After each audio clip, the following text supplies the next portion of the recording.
Mesdames, Messieurs, bonsoir. Amoureux du sport, je vous souhaite la bienvenue sur le plateau de la Grande Team. Ravi de vous retrouver pour notre rendez-vous sportif quotidien. Et bien sûr, avant le top départ, on regarde le sommaire. Au sommaire de ce numéro de la Grande Team. L'actualité sportive d'ici et d'ailleurs, c'est dans LGT News. En actu, on parle des éléphants. Faut-il encore renforcer l'équipe? C'est la question LGT de ce soir. Excellente soirée sportive sur La 3, la chaîne qui offre 3 fois plus de sport.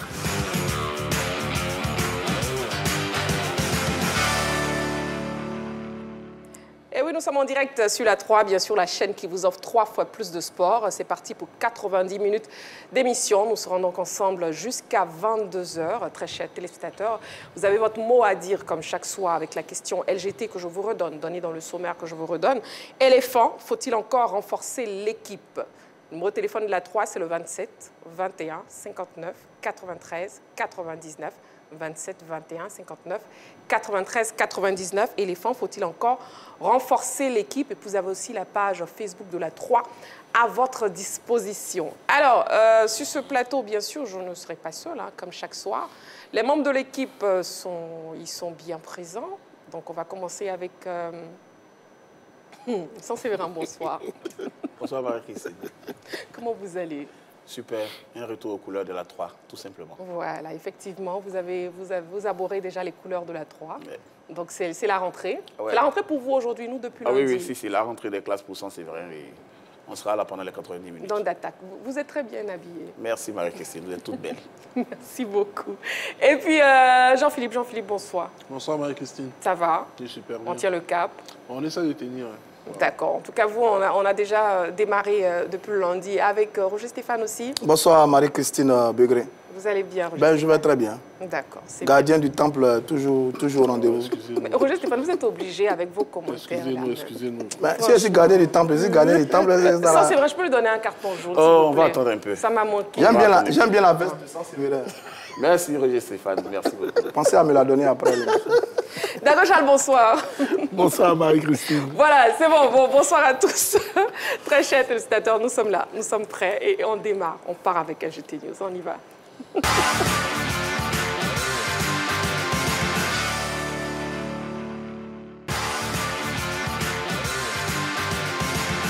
LGT News. Taekwondo pour ouvrir les news de ce mercredi. 300 athlètes enflamment le CSTKO. La Ligue communale de Koumassi a gagné son pari de réunir plus de 300 taekwondoïnes au centre sportif, culturel et d'éthique ivoiro-coréen Alassane Ouattara récemment en vue de célébrer l'olympisme à travers une grande compétition. Et le moins qu'on puisse dire, c'est que les organisateurs n'ont pas eu tort. Au vu de la qualité des compétiteurs lors des combats chez les cadets, juniors et seniors. En tout cas, les 70 clubs venus des 10 ligues d'Abidjan et de l'intérieur ont gratifié d'un bon spectacle le public venu massivement. Et à l'issue de cette compétition, le club Silla de la Ligue de Koumassi s'est hissé en tête du classement, suivi de Ineka et de Vocation classés 3e. FIRAP, sortie de la première promotion formée au stretching yoga. La Fédération ivoirienne de la randonnée pédestre et du bien-être, FIRAP, et une cinquantaine de randonneurs s'étaient rassemblés récemment à l'INJS pour célébrer la sortie de la toute première promotion de randonneurs formés au stretching yoga. Le stretching yoga, qui est une pratique sportive servant de remède au stress permanent. Ainsi, une cinquantaine de personnes venues des pays de l'Afrique de l'Ouest et de la Côte d'Ivoire ont pu bénéficier de l'expérience indienne en la matière sous la présence effective à la cérémonie de l'ambassadeur de l'Inde en Côte d'Ivoire, Dr Rajesh Ranjan. Pour la présidente Marie-Laure Essan, la sortie de cette première promotion du stretching yoga est la preuve que la FIRAP est en rendez-vous en novembre 2024 pour la CARP randonnée, où 300 athlètes issus de 22 pays africains et 5 d'Europe sont attendus. Escrime, par bilan de cette compétition. C'était au cours d'une conférence de presse qu'il a animée à Port-Bouët. Regrettant l'élimination prématurée des escrimeurs ivoiriens à ces Jeux, le patron de cette discipline sportive a souligné une série de difficultés et de frustrations rencontrées par sa fédération durant la préparation et la compétition elle-même. J'ai eu des difficultés à rallier Paris et à avoir accès aux athlètes au village olympique, Faute d'accréditation, a-t-il regretté. Il entend cependant tout mettre en œuvre pour l'implantation et le développement de cette discipline sur tout le territoire national. Football à présent, petit poteau, tournoi de la fraternité. L'AS Bad s'offre le trophée Éric Tabar. Le plateau de cuit était en fête dimanche dernier à l'occasion de la 3e édition du tournoi de la fraternité parrainé par son Excellence Éric Tabar, chef du protocole du président de la République de Côte d'Ivoire. Ce tournoi de petits poteaux, débuté le 18 août dernier, a donc connu son dénouement le 8 septembre avec le sacre de l'AS Bad qui a battu en finale le FC Guéret par 3-2. Le vainqueur est reparti avec la belle récompense de 2 millions de francs CFA. Tandis que le vaincu s'est contenté de l'enveloppe d'1 million de francs CFA. Organisatrice de cette compétition qui a regroupé 20 équipes, la fondation Damsar, dont la présidente, Madame Touré-Ange, a offert 1000 kits scolaires. D'ailleurs, elle projette de réhabiliter le groupe scolaire BAD du plateau de Cuy qui a accueilli le tournoi durant ses vacances scolaires. L'objectif déjà, c'était de venir en aide aux enfants démunis et toute la population. Demander aussi aux personnes de bonne volonté de pouvoir contribuer et nous aider aussi pour la réhabilitation de l'école. Éliminatoire Cannes 2025. Après sa défaite devant le Sénégal, le Burundi crie au scandale. Battu par les Lions de la Teranga au terme de la 2e journée des éliminatoires de la CAN 2025 sur le score de 1-0, le Burundi a annoncé hier avoir déposé une plainte à la Confédération africaine de football. La fédération burundaise a encore du mal à avaler la pilule après un pénalty litigieux offert au Sénégal à la 66e minute de jeu. Selon la FFB, qui a accompagné sa requête d'une vidéo de l'action litigieuse, la faute, s'il y avait, a été commise hors de la surface de réparation. Le Burundi espère à travers cette preuve faire rejouer le match contre le Sénégal. Aura-t-il gain de cause? Attendons de voir.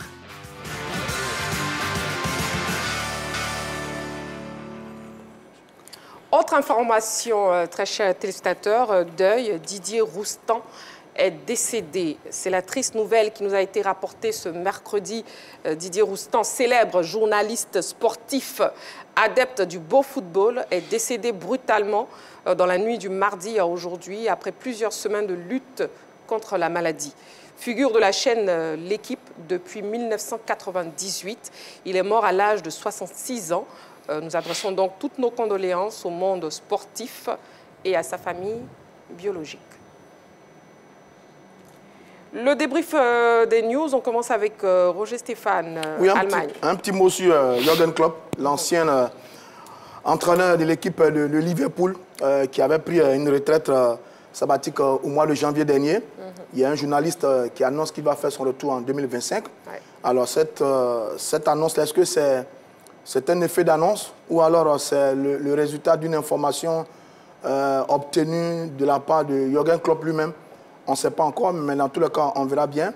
Jürgen Klopp, 57 ans. Il a fait 9 ans à Liverpool. Il a gagné beaucoup de titres. Maintenant, vous savez, c'est difficile de prendre sa retraite en ce qui concerne le football. Il y a beaucoup comme ça qui ont annoncé des retraites et qui sont revenus par la suite. Est-ce que ça va être encore le cas de Jürgen Klopp? Dans tous les cas, c'est un formidable entraîneur. Il y a quelques années, vers la période de 2019, avec l'équipe de Liverpool, il avait quasiment tout raflé. Il était considéré comme l'un des meilleurs entraîneurs au monde. Maintenant, à son retour, on parle d'avoir un club du côté de la Premier League ou à l'étranger. Premier League, on ne sait pas encore. Quand on a entraîné Liverpool, est-ce qu'on peut atterrir à Manchester United, à Manchester City ou autre? Je n'en sais rien. À l'étranger, où est-ce qu'il pourrait aller? Beaucoup l'avaient vu un peu du côté de la Mannschaft, avec l'équipe nationale de l'Allemagne, qui a été éliminée en quart de finale de son Euro. Maintenant, je pense qu'à partir de maintenant, les spéculations vont aller bon train.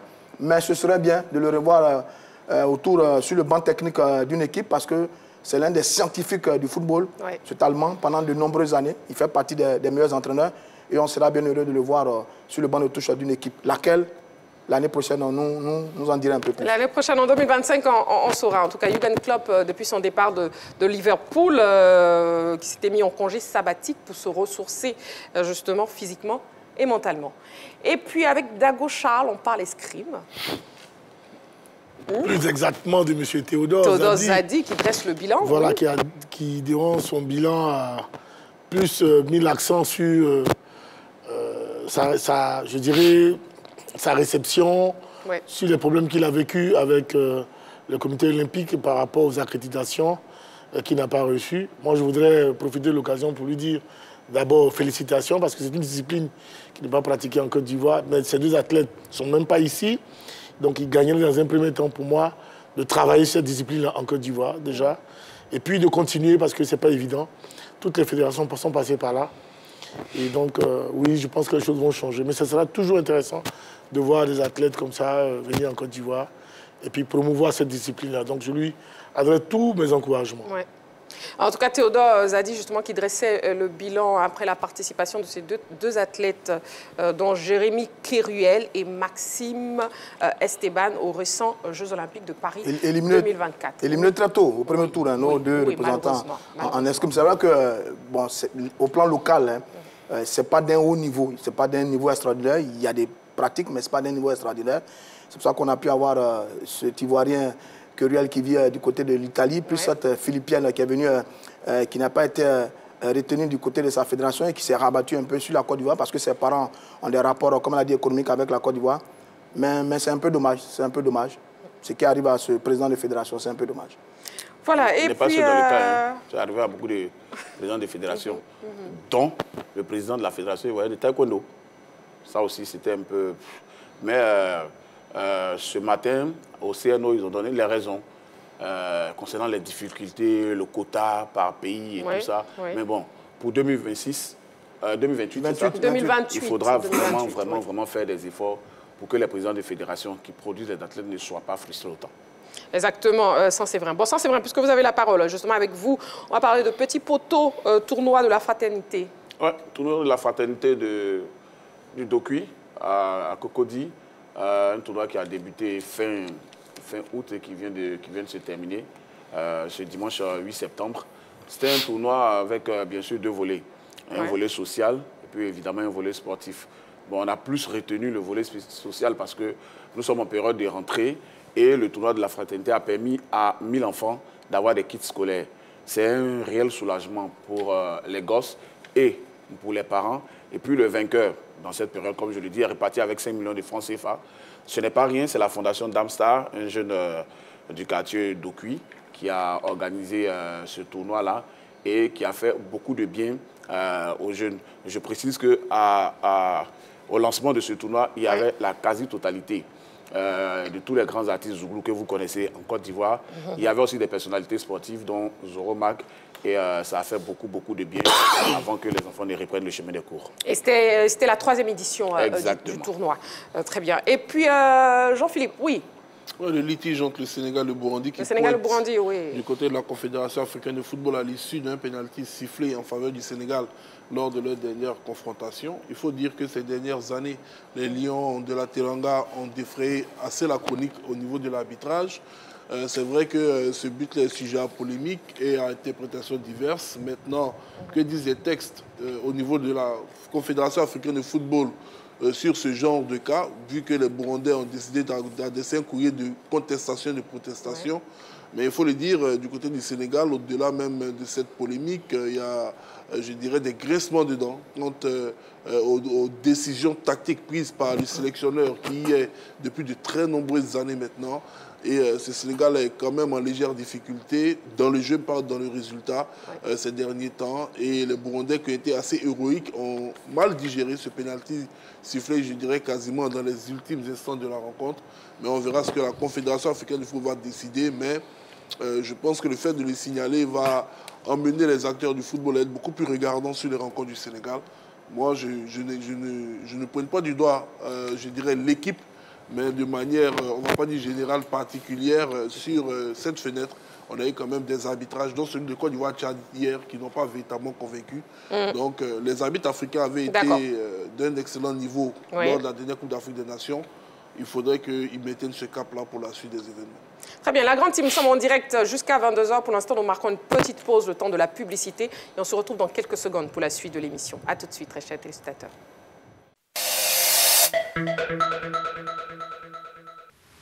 nous voudrons souhaiter la bienvenue ici à Abidjan, dans la cité des Lumières.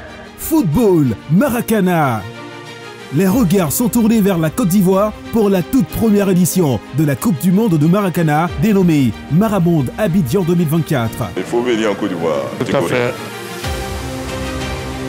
16 pays provenant de 4 continents se lancent à la conquête du titre de champion du monde de Maracana avec la participation de la France, la Belgique, le Canada, les États-Unis, le Brésil et la Jamaïque. Maramonde Abidjan 2024, un tournoi à suivre en direct et en exclusivité sur la 3 du 25 septembre au 7 octobre 2024. La 3, nous offrons 3 fois plus de sport.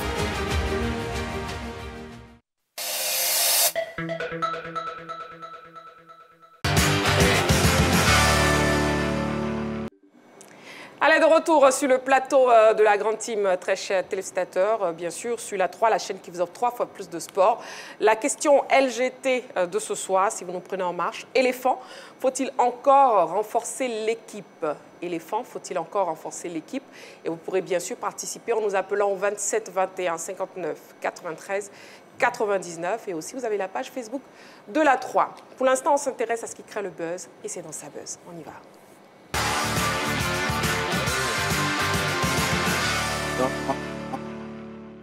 Qui sera le prochain Ballon d'Or après la publication des 30 finalistes il y a quelques jours? Dagochon, non, c'est pas vous. Vous ne serez pas le prochain Ballon d'Or. Vous êtes à la retraite, là, d'ailleurs, même. Encore moins Roger Stéphane, ni Son Séverin, et pas du tout Jean-Philippe. Bon, peut-être moi. Allez, difficile, en tout cas, de répondre avec certitude à cette question, mais Cristiano Ronaldo avance déjà des noms qui pourraient remporter cette précieuse distinction. On suit cet élément. Allez, on y va. La liste des 30 finalistes au Ballon d'Or 2024 est connue depuis quelques jours. Cette année, des fortes têtes comme Lionel Messi ou encore Cristiano Ronaldo ne sont pas de la partie, laissant grandement ouverte la porte à de nouveaux élus à cette distinction. L'attaquant portugais d'Al Nasser en Arabie Saoudite ne s'est pas privé de se prononcer sur les potentiels candidats susceptibles d'être couronnés de ce titre. Lors d'un échange avec l'ancien défenseur anglais Rio Ferdinand sur YouTube, CR7 a évoqué ce fameux trophée et ses favoris. Mbappé, je pense qu'il peut être Ballon d'Or. Lui, probablement Erling Haaland et Jude Bellingham. Et Lamine Yamal aussi, a-t-il avoué. La réponse dans quelques mois pour l'édition 2024. Voilà, bon, messieurs, déjà, avant toute chose, je voudrais demander votre avis déjà sur l'absence de Messi et Ronaldo. Dagochal. Quand même, c'est la petite sœur José qui lui disait tout laisse. Tout laisse. Voilà, il était grand temps qu'ils prennent leur retraite. On est tous passés par là, c'est difficile, mais voilà, la vie, chacun a son temps. Ils ont fait leur temps, c'est fini. Voilà, il est question qu'on parle des autres. Voilà, on ne peut pas parler d'eux éternellement. Même le roi Pokou, le Maradona et autres ont vécu une période. Ils sont passés, c'est fini. On doit tourner la page. Donc moi, je ne vois pas pourquoi est-ce qu'on doit continuer même de parler d'eux aujourd'hui. Si on doit parler d'eux, comme le Stéphane le dit, c'est dans le rétro. Il faut arrêter un peu maintenant. En tout cas, ils ont remporté à plusieurs reprises des trophées. Oui, Jean-Philippe. Plus de Ronaldo et Messi pour le Ballon d'Or. Bon, Ronaldo, depuis un certain temps déjà, depuis qu'il a critiqué cette distinction, lorsque Modric l'a reçu, il était rentré dans l'œil du cyclone et dans le collimateur des promoteurs de ce prix. Oui. Concernant Lionel Messi, je pense que son absence est plus liée au fait d'emmener le collège électoral à faire preuve d'objectivité pour une fois. Parce qu'au sein de ce collège électoral, on sait qu'il y a des personnes qui votent de manière mécanique. Et la présence de Lionel Messi, sans objectivité, les aurait emmenés à voter pour lui. Donc pour éviter encore qu'il y ait un scandale autour de ce ballon d'or qui, pour une première fois depuis la fin de cette ère, Messi, Ronaldo a beaucoup insisté sur les critères. Voilà, ils ont préféré les écarter parce que les critères n'ont pas été véritablement respectés sous leur règne. Il y a des garçons qui méritaient amplement de recevoir ce ballon d'or-là, qui ne les ont pas reçus pour des raisons diverses. Donc moi, j'estime que cette absence-là est plus liée au fait de vouloir redorer le blason d'une distinction qui, sur ces dernières années, franchement, avait fait grincer énormément de dents. Bon, on verra ce que cela va donner avec la nouvelle génération. Peut-être qu'il y aura plus d'équité, moins de business et qu'on va véritablement décerner ce trophée au meilleur joueur. De toute façon, Ronaldo et Messi ne seront pas présents. Je tiens à préciser que c'est mon point de vue. Hein. Donc oui, bien sûr, bien sûr, c'est votre point de vue. Attends, ton point de vue n'est pas incontestable, mais on te laisse pour l'instant. Non, en fait, je veux dire que Messi et Ronaldo ne sont pas dans la liste simplement parce qu'ils ne sont plus en Europe. Pour moi, c'est la première des choses. Ils ne sont plus en Europe. Cristiano Ronaldo, il est en Arabie Saoudite. Il continue de performer, d'aligner but sur but. Mais être dans un championnat exotique, même quand on brille, c'est difficile de regarder du côté de ces stats-là. Pareil pour Lionel Messi, qui est aux États-Unis. Donc ça, c'est un peu difficile. Et puis, il y a une nouvelle génération qui monte. Oui. Vous savez que sur une saison en Europe, la première chose qu'on regarde, c'est la Ligue des Champions, les performances en Ligue des Champions. Ces deux joueurs-là n'y sont plus. Donc, on regarde maintenant ceux qui brillent dans cette compétition-là. Et puis, en plus, il y a l'Euro et la Copa qui sont venus meubler le tout. Donc, pour moi, c'est normal qu'ils ne soient pas dans cette liste-là. De toute manière, à eux deux, ils totalisent 13 ballons d'or, je crois. Depuis 2008. Pour Messi et 5 pour Cristiano Ronaldo. Comme Charles l'a dit tout à l'heure, il était temps que cette époque-là finisse et qu'on passe à autre chose. On a l'époque des Bellingham, Haaland, Yamal, Nico. D'accord. On verra. En tout cas, nous sommes à cette nouvelle époque, comme vous le citez si bien. Et Ronaldo a dévoilé ses favoris, dont Mbappé, Haaland, Bellingham et aussi Yamal. Donc, est-ce que vous êtes totalement d'accord concernant ces choix? Non, ça, c'est vrai, pas vous tout de suite. Non, ça veut dire que je trouve que Ronaldo, il est drôle quand même. Ah oui, mais parce que d'abord, l'ordre qu'il donne, il donne Mbappé, il donne Erling Haaland. Ensuite, il donne Jude Bellingham et Vinicius. Je pense que dans ce ordre-là, Jude et Vinicius sont beaucoup meilleurs sur la saison que Mbappé et Haaland. Ça, c'est le premier élément. Le deuxième élément, c'est qu'il ne donne que des attaquants. Parce que lui-même, il était attaquant, autrement, il ne sait pas apprécier les défenseurs. Parce que dans tout le groupe qu'il donne là, qu'on me donne un seul joueur qui a fait une meilleure saison que Dani Carvajal, le latéral droit du Real de Madrid. Ou même Rodri. Si vous me donnez un joueur sur toute cette liste, sur sa liste qu'il a donnée, un joueur qui a fait une meilleure saison que Dani Carvajal, le latéral droit du Real de Madrid. Il a absolument tout gagné, collectivement. Il était performant. Ligue des Champions, championnat, Ligue espagnole, Super Coupe d'Europe. Ensuite, il est titulaire au Real de Madrid, il est vice-capitaine et titulaire à l'Aurora. Alors, quand on laisse un tel joueur... Mais c'est son avis. Hein, non, mais c'est pour ça que... Justement, son avis est biaisé. Vous ne partagez pas cet avis. Mais lui, c'est ses choix. Je vous donne des éléments. Mais quand on a été Cristiano Ronaldo, on doit faire preuve d'objectivité en observant une saison et les joueurs dans ce qu'ils ont fait. Il n'y a aucun joueur cette saison qui a fait une meilleure saison que Dani Carvajal. Je reviendrai là-dessus. Sur Dani Carvajal, le latéral droit du Real de Madrid, j'estime qu'il a dominé toutes les compétitions. Il a tout gagné. C'est lui qui donne le ballon d'or. Parce que ça va ramener le même débat. Là, il a une liste dans laquelle il donne que des attaquants, des ailiers et des avant-centres. On va pas... Lui aussi, il ne va pas s'y mettre. On ne va pas continuer à être aussi injuste. Et à cette affaire de ballon d'or là. En tout cas, c'est le choix. C'est le choix, c'est l'avis de Ronaldo. On a l'avis de Roger Stéphane. Et puis oui, vous, Dagochal. Justement. Vous ne partagez pas ce choix aussi, pas cette liste-là? Non, pas. Moi, j'ai mes choix. Et Ronaldo a ses choix. Oui. Et donc, moi, je trouve qu'après, les organisateurs du ballon d'or, sur la base des différents critères, vont faire le choix qu'il faudra et qui va s'imposer à tout le monde. Donc vous ne voyez pas Mbappé, vous ne voyez pas Haaland, vous ne voyez pas Bellingham? Non, moi je ne vois pas Mbappé, je ne vois même pas Haaland. Non, moi je vois plutôt Rodrigo, je vois justement Carvajal, voilà. Pour moi, voilà des garçons qui ont joué, qui, non seulement collectivement, qui ont apporté beaucoup, mais qui ont impacté même sérieusement les différentes victoires de leur club. Parce que le tout n'est pas de remporter globalement les compétitions, mais d'impacter même les résultats positivement de ces clubs-là. Et à ce niveau, je ne vois pas comment est-ce qu'on peut citer encore Mbappé ou Haaland. D'accord, très bien. On retient en tout cas que Roger Stéphane et Dagochal ne partagent pas du tout l'avis de Cristiano Ronaldo. Oui. Moi, je peux partager son avis pour un seul point. Laissez-le s'exprimer. Je vais donner le point d'argument. Il suffit simplement de regarder les athlètes qui sont illustrés dans ces différentes compétitions. Le meilleur joueur du championnat d'Espagne, ce n'est pas Dani Carvajal. Je crois que c'est Jude Bellingham. C'est bien ça. Le meilleur joueur de la Ligue des Champions, je crois encore que c'était... Et de la finale, plutôt. Je crois que c'était encore Jude Bellingham. Vini, je pense. Je pense que c'était Jude Bellingham. Bon, je vais revérifier mes notes. Donc, Carvajal a fait une magnifique saison. C'est, je dirais même, l'un des grands artisans de la victoire du Real Madrid. Mais malheureusement, pour Carvajal, Dans toutes les compétitions, il a excellé. Il n'a jamais été classé meilleur joueur de la compétition. Okay. Donc, si, alors que les critères du Ballon d'Or cette année, voilà ce que je disais tout à l'heure, évoque le fait que vous devez avoir été meilleur joueur dans l'une des compétitions majeures. Vous voyez, c'est pourquoi je disais qu'au niveau de ce Ballon d'Or, on a l'impression d'avoir des critères. Je vous donne de nouveaux critères. Vous pouvez après aller regarder. D'accord. Ouais. Voilà, les critères étaient actualisés. Ouais. Ils ont instauré cela dans les critères. Avoir été meilleur joueur dans l'une des compétitions majeures. Voyez-vous? Donc, ça permet de restreindre déjà le choix du collège électoral. D'accord. Et je pense que peut-être Cristiano Ronaldo, ayant eu ces différents éléments, il a regardé parmi ces joueurs-là et il a cité ceux qui ont eu plus de chance, qui ont plus de chance à travers déjà les critères qui ont été énoncés. Sinon, moi je suis d'accord avec eux. Hein.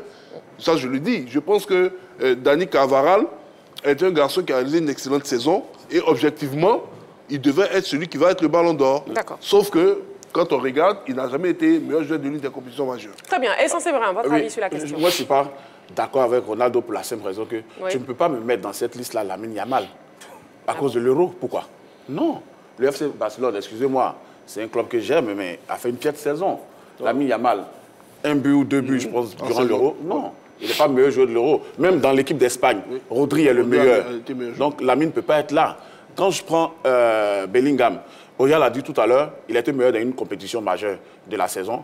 Mais à l'Euro, même dans l'équipe d'Angleterre, non. Cole Palmer même a été... Alors pour vous, c'est vrai, pour vous, qui est le mieux placé pour cette distinction? Le joueur le mieux placé, selon les nouveaux critères pour avoir ce Ballon d'Or-là, c'est Vinicius. Vinicius? Oui. D'accord, très bien. Bon, c'est bien noté, en tout cas, ce qui crée le buzz. Oui, Roger Stéphane, je dis quand même, oui, rapidement. Sur désigner le meilleur joueur d'un tournoi, dites-moi, il y a combien de tournois au monde dans lesquels on a désigné un latéral droit comme meilleur joueur? Depuis que moi j'observe le football, je n'en ai pas vu beaucoup. J'ai vu que Matthias Sammer, défenseur central de l'Allemagne, a été très brillant à l'Euro en 1996. J'ai vu que Cannavaro, défenseur central italien, a brillé au Mondial 2006. Mais là encore, c'est parce que Zidane met le coup de tête à Materazzi. Donc c'est deux défenseurs centraux. Mais latéral, gauche ou droit, il y en a combien qui ont été élus meilleur joueur d'une compétition? C'est très très rare. Deuxièmement, comment on quantifie ou on qualifie les performances et les statistiques d'un latéral droit par rapport à un Jude ou un Vinicius?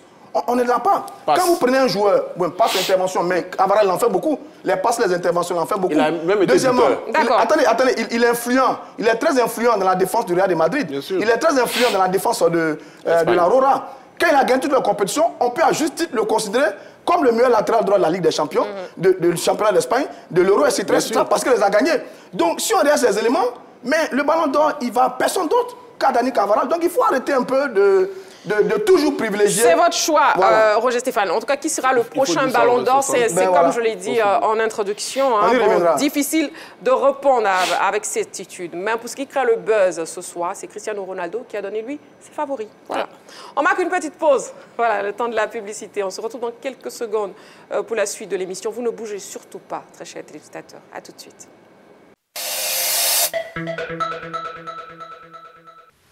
Nous voudrons souhaiter la bienvenue ici à Abidjan, dans la Cité des Lumières.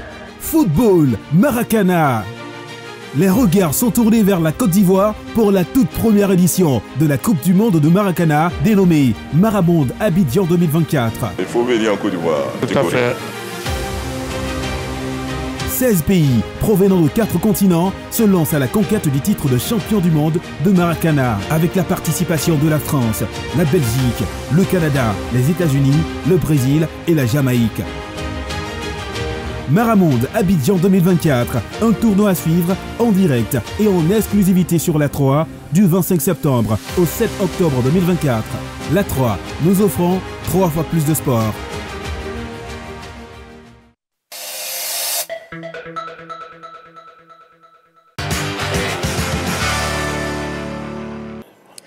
Nous sommes en direct sur la 3 et bien sûr vous suivez votre émission sportive, La Grande Team. C'est un plaisir justement de passer ces soirées sportives en votre compagnie, très chers téléspectateurs. Nous sommes mercredi et comme chaque mercredi, nous avons les stats du jour. On y va.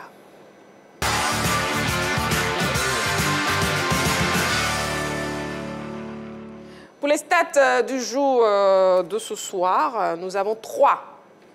L'attaquant ivoirien Jean-Philippe Crasso est l'actuel meilleur buteur des éliminatoires de la CAN 2025 avec 3 réalisations. Il dévance un groupe de 15 joueurs ayant chacun 2 buts, parmi lesquels figurent le Gabonais Pierre-Emerick Aubameyang, le Marocain Brahim Diaz et le Nigérian Ademelo Lookman. 7. Au terme de la 2e journée des éliminatoires de la CAN 2025, 7 pays ont réussi à faire le plein des points avec 2 victoires en 2 matchs. Ce sont la Tunisie, le Maroc, l'Égypte, l'Algérie, l'Angola, la Côte d'Ivoire et la République démocratique du Congo. 4. Le Brésil a concédé 4 défaites en 8 matchs dans les éliminatoires de la Coupe du Monde 2026. Dans la zone Amérique du Sud, battue par le Paraguay, hier, la Seleção est 5e au classement après 8 journées. Bon, messieurs, déjà, c'est d'actualité, hein, comment on explique cette énorme performance de Jean-Philippe Crasso, d'Agocha. Jean-Philippe Crasso. Moi, je pense que c'est la préparation. Il a reçu une belle préparation. Parce que déjà, à Saint-Etienne, lorsqu'on avait découvert, il était déjà très bon buteur. Et malheureusement, il a eu des difficultés au niveau du renouvellement de son contrat. Ouais. Et ce qui n'a pas marché. Et donc, il s'est retrouvé du côté de la Serbie. Et là-bas, il a été dans le dur. Ça, il faut le reconnaître parce qu'il a eu des problèmes avec l'encadrement technique. Il était moins aligné. Et donc, physiquement, il a pris de l'embonpoint, parce que quand tu ne joues pas, tu bouffes. Bon, et puis bon, on a vu ses prestations lors de la Coupe d'Afrique. Oui. Bon joueur, c'est vrai, beaucoup de talent, mais quand on n'est pas compétitif, quand on n'est pas régulier, on manque de rythme, c'est difficile d'enchaîner. Et là, Dieu merci, il est revenu en France, il a fait une super préparation, et puis voilà, il planque de super buts. Donc, quand on est en confiance, il n'y a pas de raison qu'on ne réussisse pas l'entame d'une compétition. Et voilà, Dieu merci, à quelque chose, comme on le dit, malheur étant bon, l'absence de Haller lui a permis de revenir en sélection et puis tout de suite de montrer qu'il est en forme. Maintenant, il lui appartient de demeurer cette lancée parce que, comme on le dit communément, hein, c'est facile d'arriver en haut, mais après, pour y rester, ce n'est pas évident parce qu'on a beaucoup d'attaquants, il va falloir qu'ils travaillent. Il va falloir qu'il travaille, il l'avait dit. Mais bon, est-ce qu'on peut dire que Jean-Philippe Crasso s'impose désormais comme la 2e arme offensive des éléphants après Sébastien Haller? Marie-Christine, simplement quand la Fédération ivoirienne de football va chercher Crasso, c'est justement pour suppléer Haller. Parce que dans le groupe déjà, il y avait Haller, il y avait Christian Kwame et en dehors d'Haller, les autres attaquants ne marchaient pas. Il y avait Konaté Karim. Donc il fallait essayer quelqu'un d'autre. Et donc, Crasso est venu pour être cette doublure-là. Ça avait quand même bien commencé. Vous avez vu, quand vous voyez les matchs amicaux, surtout, je me rappelle encore de ce match à San Pedro, c'était face à la Sierra Leone. Voilà, il marque un but, il célèbre comme Drogba à la CAN. Il marque le 2e but. Guinée, match amical contre la Guinée. Voilà, c'est là que moi je l'ai découvert, je crois. Voilà, donc vous avez vu, c'est un garçon pétri de talent. Il a été exceptionnel à Saint-Etienne. Et je pense que quand il quitte la Serbie, là, au Mercato, et qu'il revient en France, ça le révigore. Il n'était pas dans la liste, ça. Je sais que c'était un crève-cœur, mais quand Haller est indisponible et qu'il vient, tout de suite, il sait que le coach va compter sur lui. Et quand tu le mets, que ce soit avec 2 ailiers ou avec un autre attaquant, un faux neuf en pointe, tout ça, ça sied à Crasso. Donc aujourd'hui, sur cette fenêtre-là, en tout cas, il est parti pour être le numéro 2 derrière Haller et pourquoi pas même un jour une association entre les deux. Jean-Philippe Crasso qui a fait mentir, en tout cas, ses détracts. Oui, mais il était déjà numéro 2 derrière Sébastien Haller. Quand on allait à la CAN, Sébastien Haller blessé avec Andengra, c'est lui qui a joué le pré-match face à la Guinée-Bissau. Et qui a marqué. Donc, voilà, et qui a marqué. Donc, il était déjà numéro 2 derrière Sébastien Haller. Maintenant, je pense que sur ce qu'il est en train de faire en ce moment, en dehors des éléments de forme, il joue 3 matchs, 1 but en ce moment avec Paris FC, de forme et tout ça. Je pense qu'il était revanchard. Il était très revanchard parce que sur la fenêtre de dernière journée des éliminatoires de la Coupe du Monde, il n'était pas dans le groupe. On l'avait sorti, lui, Konaté Karim, Kwame Christian, Et Faye Mess avait voulu voir 3 nouveaux garçons. Il n'était pas dans le groupe. En plus, sur cette fenêtre, il n'est toujours pas dans le groupe. Il doit sa présence à la défection de Sébastien Haller. Donc forcément, quand il revient dans un coin de sa tête, mais il faut que j'envoie un message à Faye Mess. Et il a parfaitement envoyé un super message à Faye Mess, comme quoi, ben, je suis là, tu as tort de ne pas me convoquer. Il a marqué 3 buts, il fait doubler contre la Zambie avec un centre du placement extraordinaire. Il met un autre but face à l'équipe du Tchad. Donc je pense qu'il était revanchard, il avait envie, il avait faim. Et ça, ce sont des éléments qui motivent toujours un attaquant qui perd un peu la confiance de son sélectionneur. Là, il a parfaitement réussi son coup. Je pense que là, maintenant, ce sont les autres qui vont aller le chercher. Parce que sur cette fenêtre-là, il a marqué beaucoup de points. Il a marqué beaucoup de points. Jean-Philippe Crasso, la grosse performance de Jean-Philippe Crasso. Jean-Philippe Auriat, oui. Et moi, je pense qu'il y a un facteur qui est très important et qu'il faut prendre en compte, c'est la maturité. Je crois qu'il a 25 ans. Il est arrivé à un tournant dans sa carrière. Il a quitté Belgrade. Quand il partait déjà à Belgrade, on s'interrogeait sur son choix. On nous avait vendu un projet de Champions League qui va jouer contre les plus grands, alors que le championnat serbe n'est pas véritablement hyper coté en Europe. Et on s'attendait à ce que ce pari-là soit un très bon pari pour lui, parce que généralement, de ce championnat-là, on atterrit en Allemagne avant d'essayer de repartir vers les gros clubs du top 5 européen. Malheureusement, l'expérience, comme l'a dit Dagouchak, s'est très mal passée du côté de la Serbie. Il y a eu divers problèmes, des problèmes extra-sportifs, parce qu'on ne peut pas dire que ces problèmes étaient forcément liés à sa capacité sportive et il n'était plus aligné. Et là, le Paris FC est arrivé au dernier moment pratiquement du mercato pour le faire signer. Je pense que c'est l'un des éléments peut-être qui n'a pas encouragé Faye Emers à le convoquer en premier, parce qu'il n'avait pas signé très tôt dans ce mercato et il fallait avoir des certitudes concernant le garçon. Mais quand il arrive, comme je le disais, c'est la maturité, c'est aussi l'expérience. Il a passé le cap, je dirais, de cet esprit de peur au niveau de l'équipe nationale qui peut animer un garçon comme Lat, qui peut animer un garçon comme Guessant, parce que quand vous êtes nouveau dans cette sélection, vous avez à cœur de réussir votre entrée. Et cela peut très souvent, avec le stress, vous conduire à avoir des prestations moyennes. Lui, il a passé ce cap-là. Crasso, je me rappelle des matchs à Boaké, il avait été exceptionnel avec le contact, voilà, sur le gardien et autres. Donc c'est quelqu'un qui connaît déjà le groupe. Il est arrivé, c'est un guillemets le doyen de cette attaque. Donc il voit que le groupe, ils vont jouer un match, une pelouse qui connaît très bien la pelouse de Boaké. Comme le disent souvent les anciens du football sur le plan local, ils disent que les anciens souvent ils connaissent les raccourcis sur le terrain. Donc connaissant bien les raccourcis, il s'est bien placé. Il a inscrit ses 2 buts. Voilà, il a fait le job comme on le dit. Moi, je n'ai vraiment pas de crainte le concernant, surtout quand il a affûté comme ça. Voilà. Et je pense qu'en France, avec ces buts qu'il vient d'inscrire, avec la confiance, il va continuer à bosser dur. Et puis je suis content parce que ça va permettre au sélectionneur de se dire souvent sur un match, bon Seb, tu peux te reposer, voilà, Crasso va jouer. Et puis bon, on espère qu'ils vont tenir, je dirais, le cap jusqu'à la fin de la saison et puis continuer à nous proposer de très belles choses. Effectivement. Et puis, déjà, comment vous appréciez aussi, on poursuit toujours avec les statistiques, comment vous appréciez déjà le démarrage en force des grosses nations dans les éliminatoires de la CAN 2025 ? J'espère que quand on parle de grosse nation, le gars là n'est pas dedans, hein, parce que cette équipe-là, franchement, j'arrive plus à suivre. C'est la grosse nation qui a des difficultés. C'est une grosse nation. Ça, c'est vrai. Allez-y, répondez à la question. Non, je vais vous dire. Toutes les grandes nations ont quand même montré qu'elles avaient un statut à assumer, elles l'ont assumé. En dehors du Ghana dont je parlais tout à l'heure, qui a été accroché par le Niger en fin de match par le joueur Oumar Sako, d'origine ivoirienne, c'est lui qui a égalisé face au Ghana. Une défaite et un match nul. Une défaite et un match nul. Et donc, les grandes nations assurées. Quand vous prenez le champion d'Afrique, la Côte d'Ivoire, c'est 6 points. On a su enfin voyager parce que sur les derniers matchs, c'était difficile les voyages. Mais là, malgré quelques petites heures de récupération, les éléphants ont fait le boulot face au Tchad 2-0. C'est bien. Quand vous prenez l'Égypte, vous prenez le Sénégal, qui s'en est sorti grâce à un but litigieux, tous les grands sont quand même au rendez-vous.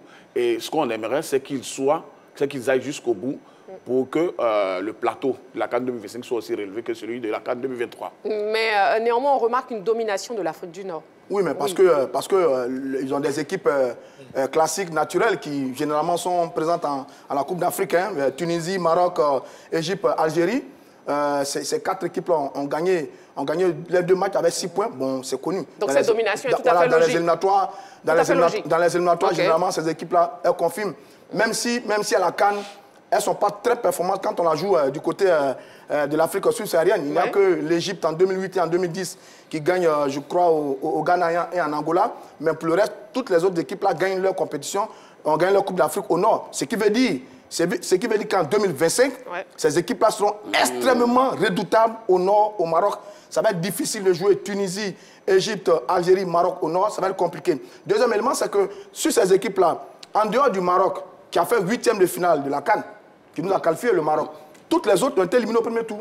La Tunisie a été éliminée au premier tour, l'Algérie a été éliminée au premier tour, l'Égypte a été éliminée au premier tour. Et ça, ces équipes-là ne peuvent pas se permettre de ne pas se qualifier pour la Coupe d'Afrique qui vient et qui va avoir lieu du côté du Maroc. Pour prendre la revanche. Voilà, donc je dis, c'est logique. Généralement, dans les éliminatoires, c'est logique. D'ailleurs, pour toutes les autres grandes nations qu'on a évoquées là, Sénégal, Cameroun, etc., etc., bon, les éliminatoires, c'est pareil parce que dans les poules, il y a un peu de déséquilibre. Il y a les cadors, il y a les moyens, il y a les petites équipes. Donc, pour l'instant, les grands confirment, à l'exception, évidemment, du Ghana. Du Ghana qui est en difficulté. Et puis un peu du Mali aussi, je crois. Du Mali aussi. Non, le Mali a fait une victoire nulle. Voilà, en dehors du Ghana, je pense que dans l'ensemble, tous les grands sont présents. Et c'était prévisible quand même dans ces éliminatoires. Oui, Dagochal, vos impressions. En général, quand on parle du Maghreb, quand on parle des pays de l'Afrique du Nord, on a l'impression que ces pays-là, enfin, ces équipes-là sont au moins une dizaine. Non. Elles ne sont pas beaucoup. Elles ne sont pas beaucoup du tout. Donc, quand tu as l'Égypte, la Tunisie, l'Algérie, le Maroc. La Libye. Mais la Libye n'est pas réellement présente, n'est-ce pas? Mais quand tu viens en Afrique de l'Ouest, il y a près de 16 pays. Exactement. En Afrique centrale, il y a du monde. En Afrique... Donc, en général, faisons un peu attention quand on fait nos comparaisons. Nous sommes beaucoup plus nombreux dans nos différentes zones par rapport à ces pays maghrébins. Voilà un peu ce que je voulais souligner. Mais pour ce qui est du reste, je pense que tous nos grands pays, différents vainqueurs de cette Coupe d'Afrique seront présents. Ça, je suis convaincu. Très bien, il est 21h10 et il est l'heure de l'actu de ce soir. On y va.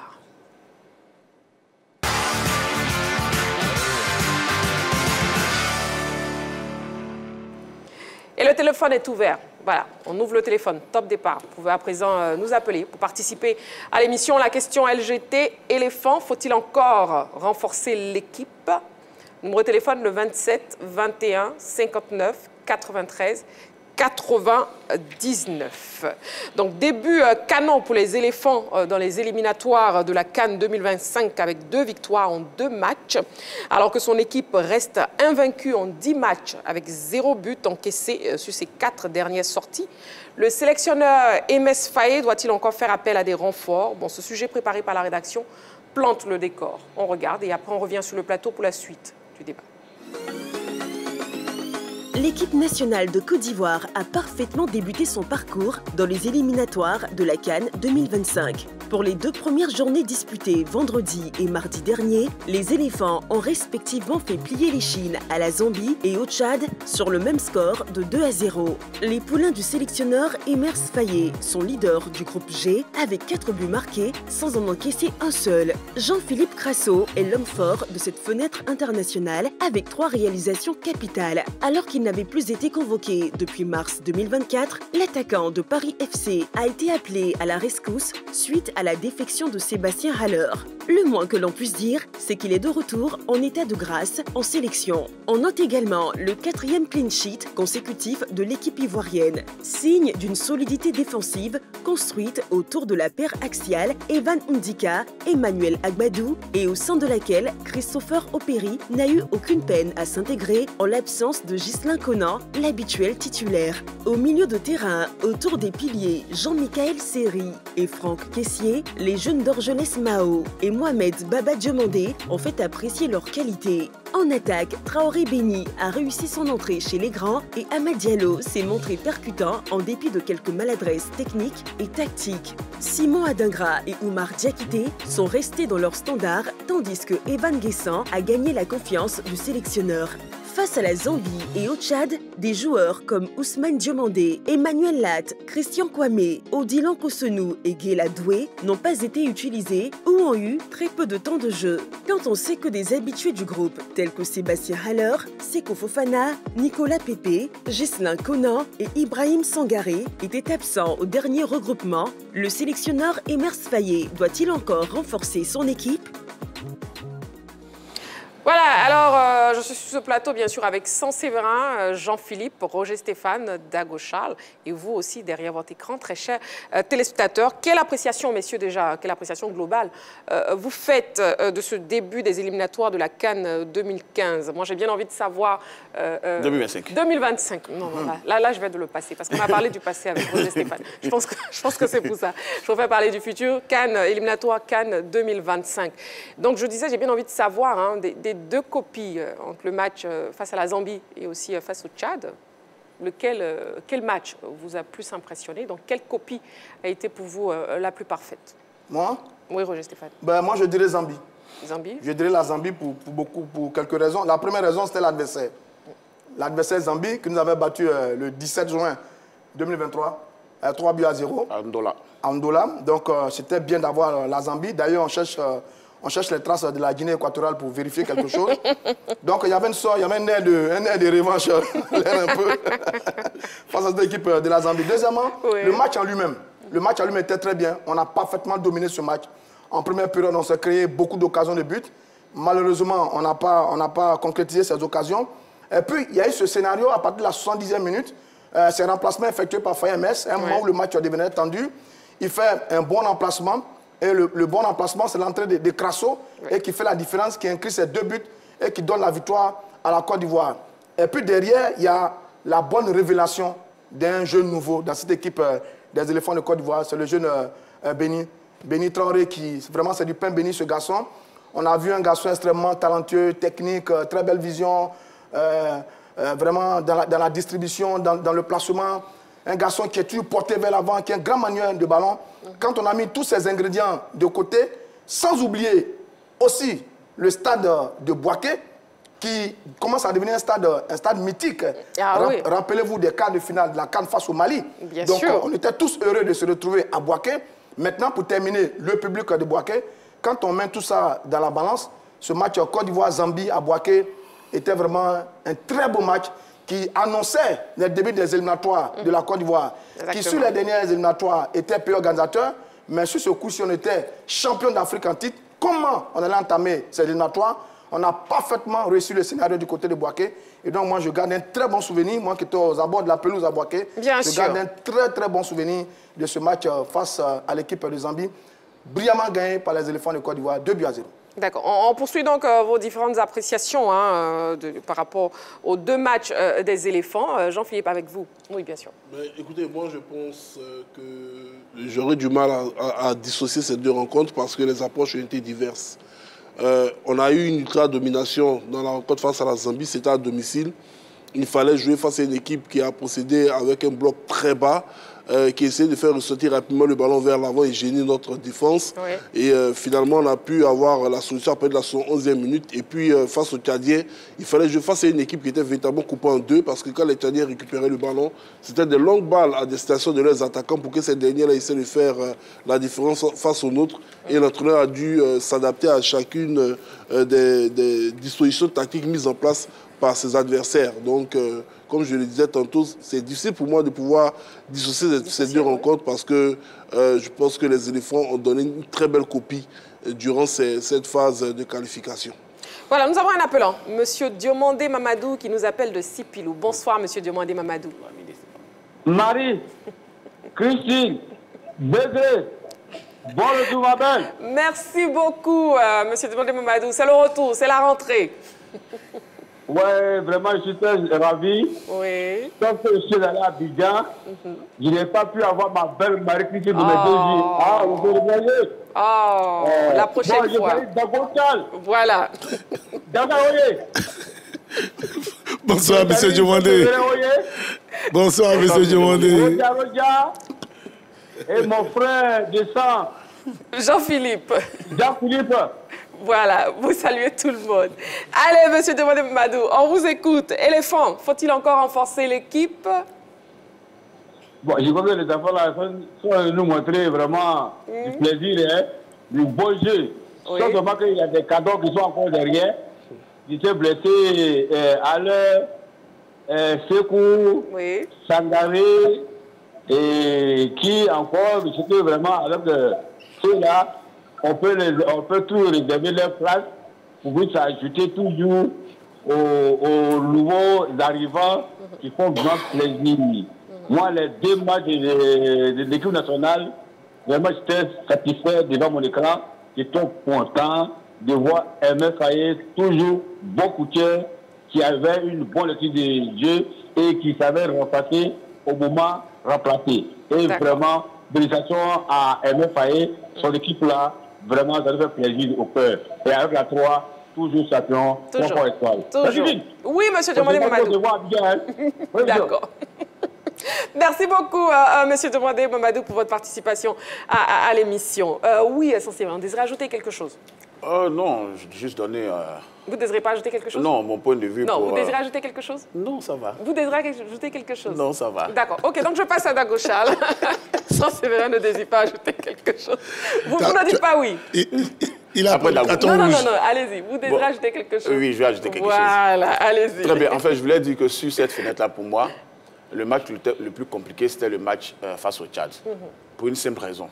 Les éléphants jouent le 6 septembre face à la Zambie. Il faut un gros match, débauche d'énergie, grosse débauche d'énergie. Ils battent la Zambie 2-0.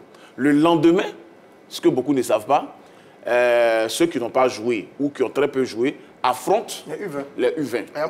À Boaké, toujours à Boaké, au stade annexe. Et ils gagnent. Après ça, le dimanche, l'équipe rallie à Abidjan le samedi. Oui. Et le dimanche, elle prend son vol pour Yaoundé. Et l'équipe n'a qu'un jour, quasiment, pour se revigorer. Et après ça, on attaque le match face au Tchad. Une équipe du Tchad qui est venue carrément pour en découdre face aux champions d'Afrique. Et les éléphants, malgré cette adversité, en dépit de la fatigue, sortent un gros match avec un Seri Michael. Mais alors là, monstrueux au milieu de terrain. Un Evan Dika, impérial en défense. Yaya Fofana, concentré. Un Franck Kessié qui est redevenu le moteur de l'équipe. On bat cette équipe-là 2-0, en plus devant un public. Nous sommes à Yaoundé, chez la belle famille, comme on aime le dire. Et le stade, ce stade-là, Amadou Ahidjo, avait plus de personnes que pendant les matchs de championnat ici. Et moi, ça m'a fait vraiment plaisir. Je pense que ça a aussi galvanisé les éléphants parce que depuis la CAN, cette équipe est devenue une attraction africaine et mondiale. Et donc, même les adversaires viennent aujourd'hui pour l'avoir joué. Elle a été impériale. Le match face au Tchad, c'est une merveille et il faut que les éléphants continuent de bien voyager. Très bien, merci beaucoup, Sanséverin. Nous avons un appelant, M. Traoré, qui nous appelle de Yamoussoukro. Bonsoir, M. Traoré. Bonsoir, madame. Bienvenue sur le plateau de la Grande Team. Et chez vous, ça va très bien? Je vais très bien, vous aussi, je l'espère. Allez, oui, je vous donne la question LGT, M. Traoré. Éléphant, faut-il renforcer l'équipe? Oui, on a besoin de renforcer, Surtout la jeunesse qui vient d'arriver, vraiment, ils font la perte de l'équipe nationale avec l'expérience de doyen. Je pense que ça va donner encore de plus encore. Donc, moi, je souhaiterais qu'on renforce surtout les sites Fofana ou depuis les partisans. Avec leur niveau, ben, vraiment, je sais que ça va faire l'affaire. Sinon, le plus difficile, c'est encore devant. Hein? Voilà, donc il faut qu'on s'apprête maintenant pour pouvoir aborder ça. D'accord. Voilà, moi, ça, c'est mon point de vue. Le plus difficile, c'est encore devant. Mais Inch'Allah, il sait que ça va aller. Avec la génération aujourd'hui, là, et puis le dernier à côté, il sait que tu vas marcher bien maintenant. D'accord, ok. Voilà. C'est bien noté. Merci beaucoup, M. Traoré. Voilà, et puis bonne suite de programme avec justement les programmes de la 3. On va démarrer le débat avec vous, surtout sur le plateau. Donc, à vos panonceaux, s'il vous plaît, messieurs, je vous pose la question LGT. Éléphant, faut-il encore renforcer l'équipe? Un oui ou un non pour vous, Roger Stéphane, Dago Charles, Sanséverin et aussi Jean-Philippe. C'est un oui pour tout le monde sur ce plateau. C'est bien noté. D'accord. Avant de vous entendre, s'il vous plaît, si vous permettez, je vais lire un message sur la page Facebook de la 3, puisque nous avons des internautes qui participent aussi à l'émission en répondant à la question LGT chaque soir. Donc, on a Esa Boto. qui nous dit « Bonsoir à la grande team et tout le panel réuni sur le plateau. Pour répondre à cette question, je répondrai par l'affirmative. L'équipe nationale n'est pas du tout statique. Elle évolue selon les hommes forts du moment ou le critère de la sélection nationale est de prendre les joueurs en pleine forme. La prochaine trêve internationale est dans un mois. Il peut y avoir des surprises, blessures, moins de temps de jeu, d'où manque de fraîcheur physique, ou encore des performances individuelles remarquées pour certains joueurs non sélectionnés dans cette trêve du mois de septembre. Du coup, il faut toujours renforcer et apporter du sang neuf grâce aux performances sportives et non pas favoritisme. Merci et bonne soirée à tous. Ok, très bien. Bon, donc je note c'est un oui pour l'internaute, c'est un oui sur le plateau. Et Dago Charles, on vous écoute. Pourquoi oui? Je pense qu'Elsa Boto a résumé tout ce que je voulais dire, sincèrement. Mais je ne peux qu'ajouter l'aspect offensif. Insister un peu sur l'aspect offensif de cette équipe-là. Ouais. Parce qu'il faut reconnaître quand même que sur ces deux fenêtres-là, on s'est un peu cherché offensivement. On a su défendre à 6, on a su attaquer à 4. On a manqué beaucoup d'occasions. Il n'y a pas eu beaucoup de fluidité dans les échanges pour créer des difficultés aussi faciles par rapport au potentiel de nos attaquants. Ouais. Et donc, moi, je pense que c'est à ce niveau-là, il faut que les garçons d'abord individuellement travaillent. Eux-mêmes individuellement doivent travailler. Quand je prends mon fils Guessant, dans un 1 contre 1 face au Tchad, 1 contre 1 dans la surface de réparation, où son vis-à-vis tombe, là où il doit garder toute la lucidité maintenant pour ajuster le gardien, il se précipite et puis il frappe. Là, ce n'est pas le fait de FAMS. Ça, c'est le garçon lui-même qui doit continuer de travailler. Et donc, je pense que c'est à ce niveau-là, il faut que ces garçons-là travaillent pour pouvoir nous planter tous les matchs. Parce que les grandes nations sont celles-là qui sont souvent dans les difficultés, mais la moindre occasion, elle doit pouvoir la mettre au fond et plier son match. Il ne faut pas toujours penser avoir toujours beaucoup d'occasions et gagner des matchs. Donc pour moi, aujourd'hui, on a un bon groupe offensivement, on a un bon gardien de but. Défensivement, même en milieu de terrain, il n'y a pas de problème. Si Sangaré arrive, je pense que ça sera toujours pareil. Avec Seko Fofana, on aura toujours du beau monde. Mais offensivement, il faut reconnaître qu'il y a encore du travail à faire. À l'absence de Haller, Dieu merci, Crasso, mon neveu, il retrouve sa belle jambe gauche. Mais vivement que cela perdu et qu'il fasse un super championnat. Et lui, et Lat et autres, il faut qu'ils se mettent vraiment au travail. Voilà. Et c'est un oui, un grand oui pour vous, pour ce qui est de renforcer l'équipe. Écoutons donc M. Kofi Mathieu par rapport à cette question LGT. Bonsoir, M. Kofi Mathieu.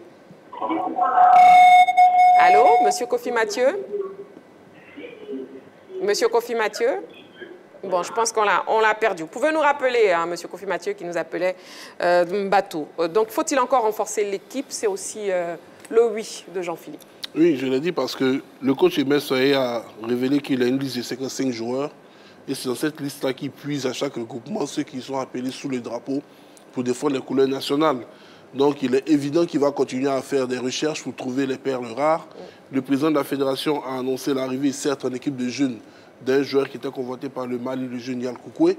Et je pense qu'il y a un gros travail qui est en train d'être fait pour permettre à l'équipe nationale A de pouvoir puiser de plus en plus des équipes de jeunes pour faire monter les meilleurs, pour que ces derniers puissent assumer dès à présent la relève. Ouais. Donc quand je regarde ces différents éléments, je dis oui, il y a des améliorations à apporter au sein de cette équipe parce qu'aucune œuvre humaine n'est parfaite. Ces améliorations-là, elles sont tant quantitatives que qualitatives. Sur le plan quantitatif, on va enregistrer certes le retour peut-être de Sébastien Haller, mais il y a des garçons qui ont débuté cette saison le pied au plancher, comme Eric Bailly avec Villarreal, comme Nicolas Pepe avec Villarreal, comme Wilfried Zaha, dont on va voir les performances maintenant en France avec l'équipe lyonnaise, sans oublier Jean-Philippe Bamet avec l'équipe de Nantes.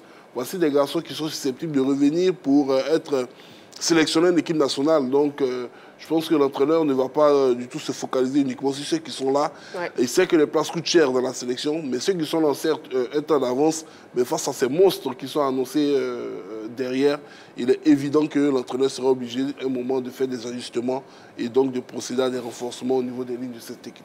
Faut-il encore renforcer l'équipe? Nous avons un appelant, M. Aseo Oussou, qui nous appelle de Boaké. Bonsoir, monsieur. Bonsoir, madame. Je m'appelle Nana Seoussou. Nana Seoussou, d'accord. Bienvenue, Nana, sur le plateau de la grande team. Allez, donc on vous écoute. Faut-il encore renforcer l'équipe? Effectivement, moi, j'étais au stade. Oui. J'ai vu le match Côte d'Ivoire-Zambie. Et la dernière fois où ils nous ont battu 3-0, on avait voulu quand même les gifler aussi 3-0 ici, au stade de la Paix. Oui. Bon, ça a été 2-0 quand même. Mais quand tu arrives au stade de la Paix, c'est le stade de 2-0 ou bien 2-1. Le Mali en sait quelque chose. Très bien. Alors vous, finalement, par rapport à la question LGT, Nana Assoussou. Oui, j'en viens, madame. Je vais en venir. Allez-y. Je vais en venir. C'est le 109 qui est venu quand même donner les débuts. Sinon, ce n'est pas que nous n'avions pas une bonne équipe, nous avions une bonne équipe. Alors, même que ce soit même le Brésil, que ce soit l'Angleterre, que ce soit l'Espagne, on a toujours besoin de renforcer une équipe nationale. Alors, si vous nous posez la question de savoir, faut-il le renforcer? Mais s'il y a aujourd'hui, les Drogba ne sont plus là. Ils ont été remplacés. Les Franck Kessié vont partir. Il faut qu'on trouve aussi leur remplaçant. Donc, si vous nous posez cette question, c'est pour dire que oui, effectivement, on a besoin toujours des joueurs qui veulent mouiller le maillot. Pas ceux qui veulent venir vraiment faire du bloc. Nous, on veut ceux qui veulent mouiller le maillot. D'accord. Regardez, très souvent, on critique le Rourou pour dire qu'il est bouillon. Mais moi, c'est un monsieur qui m'a plu. Le défenseur zambien qui avait voulu tenir tête, il n'est pas sorti. Donc, Rourou a sa façon de jouer qui me plaît beaucoup. Déstabiliser la défense. Quand on a un gabarit du genre comme ce petit-là, il faut vraiment utiliser. On a connu les Vivier Léon. Je ne sais pas si vous avez connu Vivier Léon. C'était la bête noire d'une défense. Donc, on a surtout besoin de renforcer notre équipe nationale. Voilà. Maintenant, pour revenir encore, c'est pour vous dire que nous sommes champions d'Afrique. Nous sommes champions d'Afrique. Donc, personne ne peut égaler la Côte d'Ivoire. D'accord. Alors, donc, je souhaiterais quand même qu'il y ait toujours un renforcement au niveau de notre équipe nationale. D'accord. C'est bien noté. Merci beaucoup, Nana Assoussou, qui nous appelait donc de Boaké, pour votre participation à l'émission. La question LGT, faut-il encore renforcer l'équipe? Bon, c'est une question, donc forcément, il y a un oui et il y a un non aussi, c'est clair. Et justement, je me dirige sur la page Facebook de la 3, et il y a un non. Donc, ce n'est pas forcément que des oui, hein, non, non. Voilà. Donc, on a Clovis Kwame Kpangi qui nous dit, nous avons déjà, pour lui, c'est un non, c'est un gros non même. Nous avons déjà un bon groupe actuellement. Donc, il faut leur donner un bon temps de jeu pour que le jeu soit plus fluide. À force de vouloir renforcer, on n'aura jamais une équipe type. Voilà. Donc, c'est l'avis de Clovis Kwame Kpangi. Pour lui, non, non, il ne faut pas renforcer l'équipe. Allez, vous pouvez nous appeler au 27 21 59 93 99. On a donc eu la réponse de Jean-Philippe, de Dago Charles aussi. Oui. Voilà, donc il reste donc Roger Stéphane et Sanséverin. Sanséverin, allons-y. Oui, j'ai mis un gros oui parce que renforcer l'équipe va même s'imposer au sélectionneur. Parce que la prochaine fenêtre, c'est dans 1 mois. Il peut y avoir des blessures. Nous sommes au football, tout va très vite. Mieux, quand vous prenez l'équipe actuellement, les joueurs qui ont l'habitude d'être appelés et qui ne sont pas là actuellement, je vais commencer par les gardiens de but. Folie Ayayi, sur cette fenêtre, il n'est pas là. Potentiel renfort. Quand vous prenez en défense, Conan Ghislain, le titulaire à gauche, habituellement, il n'est pas là. Donc, ça aussi, c'est un potentiel renfort. Serge Aurier n'est pas là parce qu'il n'a pas de club actuellement. Tous ces joueurs-là, s'ils ont des clubs, seront de potentiels renforts. Prenons alors le milieu de terrain. Il y a 2 seigneurs qui ne sont pas là. Seko Fofana et Sangaré Ibrahim. Quand ces joueurs-là seront en condition, ils seront dans l'équipe nationale, forcément. Et ça va faire que certains vont sortir de la liste. Quand vous prenez l'attaque, le roi n'est pas là. Alain n'est pas là. Parce qu'il a changé de club. Et donc, c'est difficile de venir sur cette fenêtre. Donc, en attaque, Alain n'est pas là. Konaté Karim, qui fait des merveilles en Europe, n'est pas sur cette liste. Vous voyez? Donc, il y a beaucoup de joueurs qui ne sont pas là. Nicolas Pépé, Wilfried Zaha. Donc, les renforts vont s'imposer à FAMS. Maintenant, il ne faut pas renforcer pour renforcer. Il va faire venir des gens qui vont se fondre à l'esprit du groupe. à l'esprit du vestiaire. Parce que c'est la sérénité aussi, et ça Dagocha peut le confirmer, la sérénité du groupe qui donne de bons résultats. Et ça, Fayel a si bien compris. Voilà pourquoi son noyau est bien là, bien visible, mais il va souvent ajouter 1 ou 2 joueurs, je ne crois pas plus. Donc vous, c'est oui, vous êtes pour le renforcement de l'équipe. D'accord. Nous avons un autre appel de Boaké, M. Fofana Média. Il nous appelle de Boaké. Bonsoir, M. Fofana Média. Bonsoir, Marie-Cléchine. Bienvenue sur le plateau de la Grande Team. Ah, vous savez, le plateau. Voilà. Bonsoir, Fofana Média. Donc voilà, M. Fofana Média, on y va. Est-ce qu'il faut renforcer l'équipe? Marie-Cléchine. Oui, M. Fofana Média. Il faut que je vous salue. On était en face de vous. Oui. Il a droit à nous manquer beaucoup. Oh, c'est gentil. Je salue tous vos groupes là. Oh, c'est gentil. C'est gentil. Voilà, vraiment, on a livré un bon match. Oui. Et ce qui concerne la question des étrangers du midi, c'est vrai, on doit renforcer l'équipe. Oui. On doit renforcer. Quand on doit renforcer, il faut qu'il y ait des frères qui jouent dedans pour que la validation soit dans tout le monde. On avait une idée arrêtée avant, les mêmes joueurs, c'est les mêmes joueurs là, on appelait à tout moment. Et quand ça ne va pas, on a obligé de s'attraper la tête. Oui. Mais ce que je vais dire, l'entraîneur, vraiment, il fait le bel travail. Et que Dieu fasse qu'il y a une longue vie à continuer comme ça. Amen. Amen. Voilà. Vraiment, et quand je vais dire qu'il y a une longue vie aussi, et vous les journalistes aussi, grâce à vous, et les beaux consultants qui sont là, grâce à vous, vos critiques, les choses vont dans les meilleures conditions. Merci beaucoup, M. Fofana Média. Nous restons vivre longtemps en cours. Amen. Vraiment, merci beaucoup. Je ne vais pas me poser la tête. Je vous en prie. Bonne émission. Merci beaucoup, M. Fofana Média. Merci beaucoup. Nous sommes de retour. Voilà, la Grande Team s'est repartie. Merci beaucoup, M. Fofana Média. Vous appelez donc de Boaké. Et puis, donc, faut-il encore renforcer l'équipe? C'est un oui, M. Fofana Média. C'est un oui aussi pour Roger Stéphane. Et on va ils ont fait le tour de la question. L'écouter. Ils ont fait le tour de la question. Oui. Mais la vérité, une équipe se renforce toujours. Il n'y a pas de débat là-dessus. Une équipe, on renforce toujours. Il y a une ossature qui est là, qui est connue, qui peut tourner autour de 6, 7, 8 joueurs. Oui. Elle peut en apporter toujours quelques éléments. Mais une équipe se renforce toujours. Sans se venir à faire la liste des champions d'Afrique qui sont absents, qui sont des très gros joueurs, qui n'étaient pas là. Sangaré, Aller, Seko, etc. etc. Ouais. Il y a le jeune Traoré Ahmed Junior qui aurait pu aller à la CAN, malheureusement, qui était malade, qui n'a pas pu aller à la CAN, qui vient de changer de club, qui peut être un garçon intéressant. Mohamed Bamba, l'Orientais, qui était dans la dernière liste, qui n'était pas... Je cite des garçons qui étaient déjà là, qui étaient déjà là, Fayet, qui l'a déjà étudié, etc.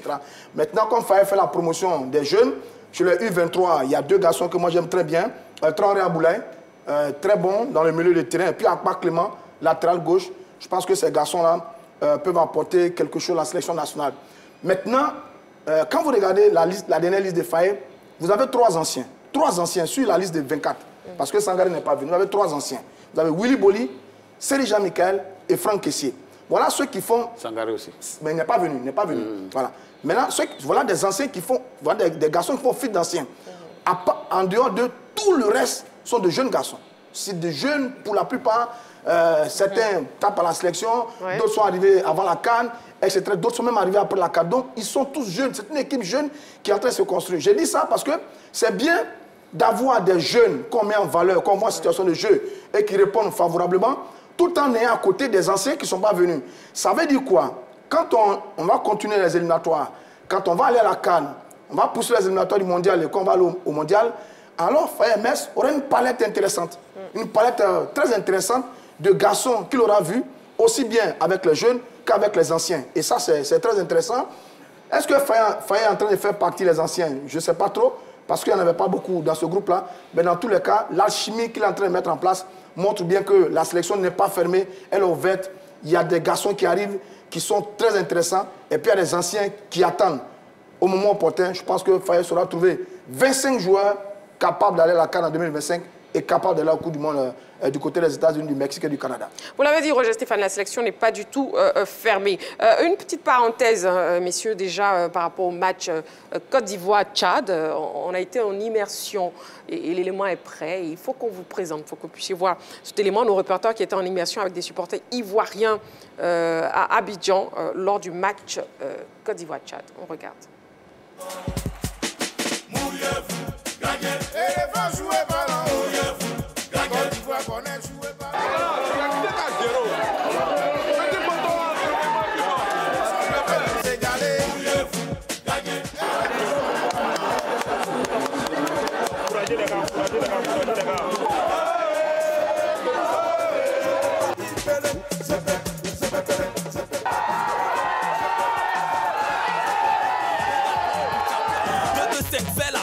Révolution du football, les autres là c'est des villageois. Sueur ou bien de l'eau, on a... Pour moi, les éléphants sont dans le temps. Il y a une progression, vraiment, il y a une progression. Donc pour le moment, je donne 17 sur 20. Nous sommes bien partis pour remporter une nouvelle Coupe d'Afrique en 2025. Alors pour ce qui est de la note, je donne une note de 8. 8 pourquoi? Parce que dans l'ensemble des deux matchs, on a senti une maîtrise totale du match. Une domination nette des éléphants. Le petit bémol qui nous a manqué, c'est les finitions. Nous ne sommes pas assez tueurs. Si nous tuons nos occasions, si nous terminons nos occasions, je pense que sur l'ensemble des deux matchs, on aurait pu quand même s'en sortir avec un score de 4-0, voire même 5-0. Les éléphants progressent bien. En tout cas, j'admire beaucoup le match des éléphants. En tout cas, depuis lors, ils jouent très bien. J'aime ça, j'aime regarder le match de la Côte d'Ivoire des éléphants. Et puis j'aime aussi le soutien de la Côte d'Ivoire sur le fait des éléphants, sur les jouets, tout ça là.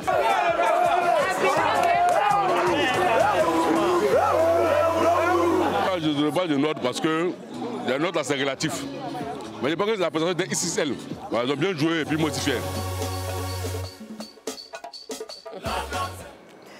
Voilà, bon, messieurs, après ces images, est-ce qu'on peut dire que les Ivoiriens, les supporters ivoiriens surfent encore sur la vague de la CAN passée? Oui, il le faut. Et ce n'est pas prêt de s'arrêter. Jusqu'à la CAN au Maroc, jusqu'au Mondial 2026, je pense que ça va continuer. La Côte d'Ivoire, ces derniers temps, a connu deux périodes. C'est-à-dire une période où personne ne voulait aller voir les matchs des éléphants.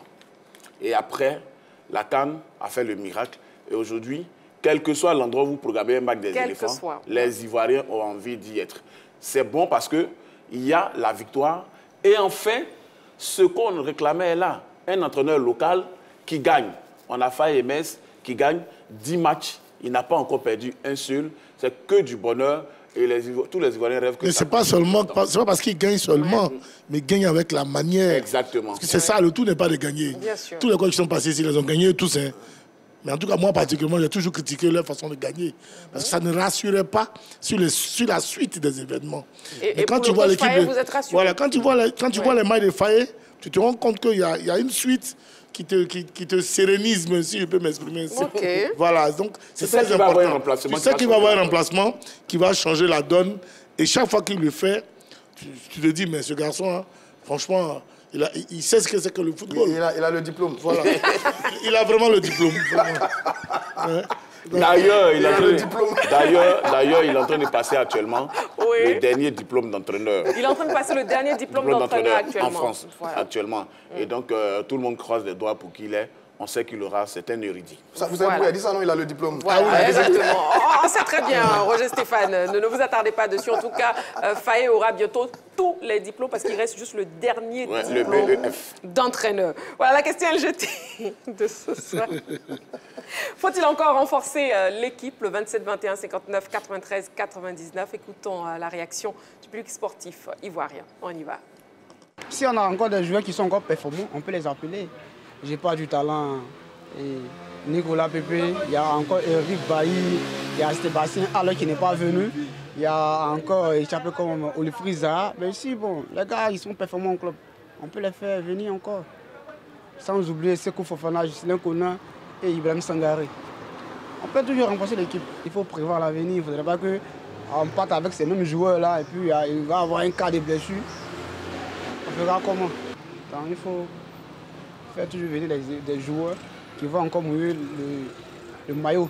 C'est très important de renforcer notre équipe parce qu'à tout moment, on peut avoir des blessés, on peut aussi avoir des cas de forme. Donc il faut renforcer l'équipe pour pouvoir assurer la victoire de la prochaine CAN. Voilà. Pour qu'on puisse remporter la CAN 2025, il faut renforcer notre équipe. Parce qu'avec les joueurs qui sont là, ils ont la forme, mais avoir aussi un plan B est aussi très nécessaire dans le football, parce qu'on ne sait jamais. Voilà, donc on a pu voir les avis partagés du public sportif ivoirien. Oui, c'est vrai. Oui, Christine, je voudrais ajouter que ajouter. Les Ivoiriens avaient toujours eu un problème avec les gardiens de but. Ils ont toujours été critiqués. Même Yaya Fofana, quand il est arrivé, beaucoup le trouvaient pas du tout rassurant. Avec la CAN, il est allé crescendo. Aujourd'hui, c'est un garçon qui rassure et qui est à un match d'un record détenu par les gardiens ivoiriens. Bobo Sylvain, en 2015, a fait 5 matchs sans encaisser de but.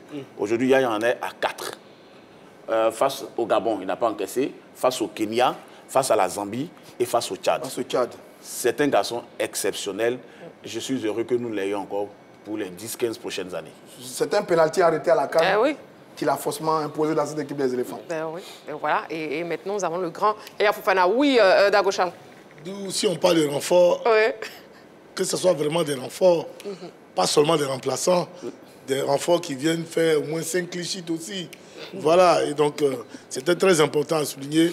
La plupart, c'est vrai, les confrères ici ont cité pas mal de joueurs qui sont absents, mais je souhaiterais que ces joueurs-là soient des renforts par rapport au groupe que nous connaissons maintenant, ce groupe qui nous fait plaisir. Parce que le tour aujourd'hui n'est plus d'avoir ce nom, jouer dans tel club, parce que tu as été un ancien international.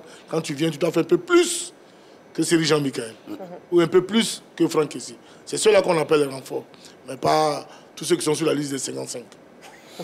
C'est très bien compris. Merci beaucoup pour avoir souligné Dagochal. Donc à présent, messieurs, voyons le point dans les différents groupes des éliminatoires de la CAN 2025.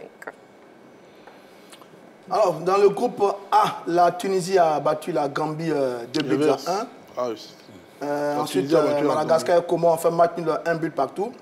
Les Tunisiens sont en tête avec 6 points. Deuxième, Comores, 2 points. Gambie et Madagascar, 1 point.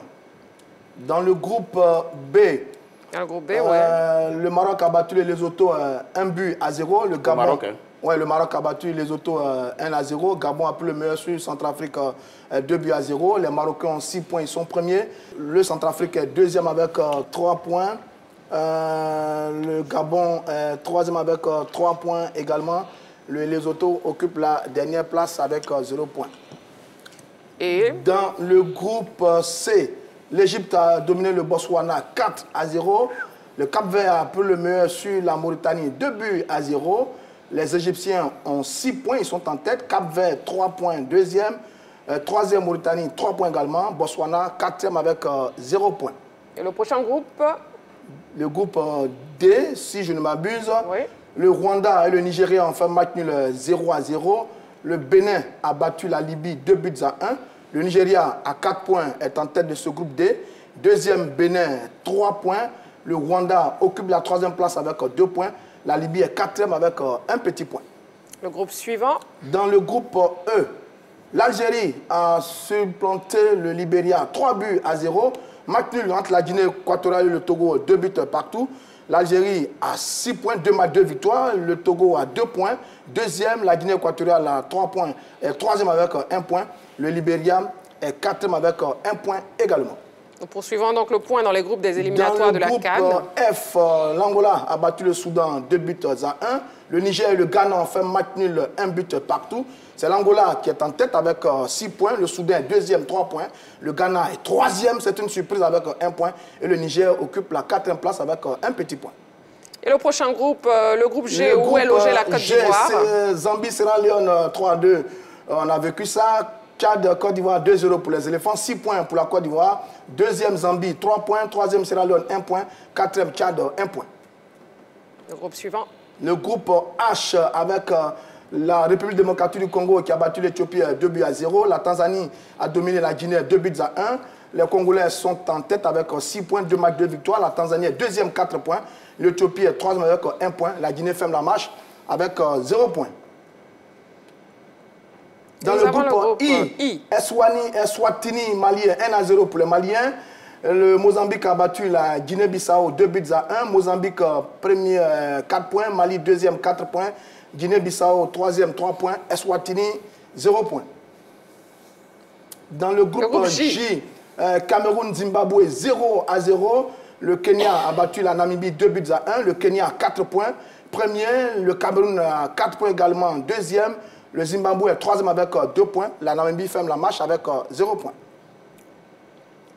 Et puis dans le groupe K, oui. Ouganda, Congo 2-0 pour l'Ouganda, 2-1 pour l'Afrique du Sud face au Soudan du Sud. Les Ougandais sont en tête avec 4 points, suivent les Sud-Africains, deuxième 4 points également. Le Congo est troisième avec 3 points. Le Soudan du Sud ferme la marche avec 0 points. Et maintenant le dernier groupe, le groupe L. Dans le groupe L, le Burkina Faso a dominé le Malawi 3-1. Le Sénégal s'est imposé avec polémique face au Burundi 1-0. Le Burkina a 4 points, le Sénégal a 4 points. Les deux équipes occupent les 2 premières places de la poule.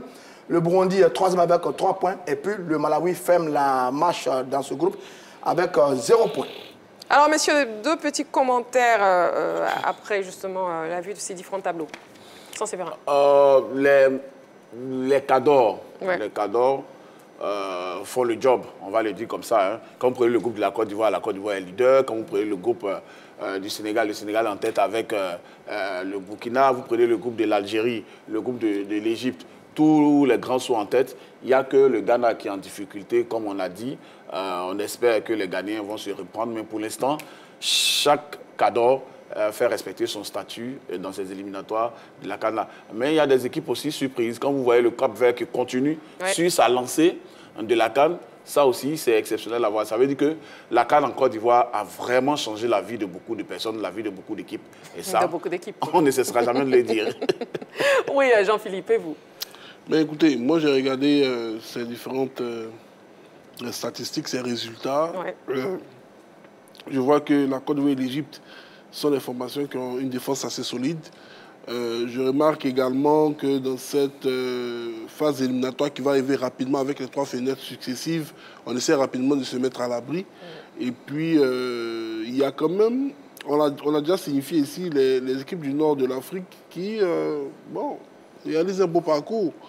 Il est évident que la prochaine fenêtre va permettre d'avoir une meilleure visibilité sur les potentiels qualifiés. Et donc, on aura des rencontres peut-être un peu plus resserrées parce qu'on a vu qu'il y a quand même beaucoup de buts qui étaient inscrits.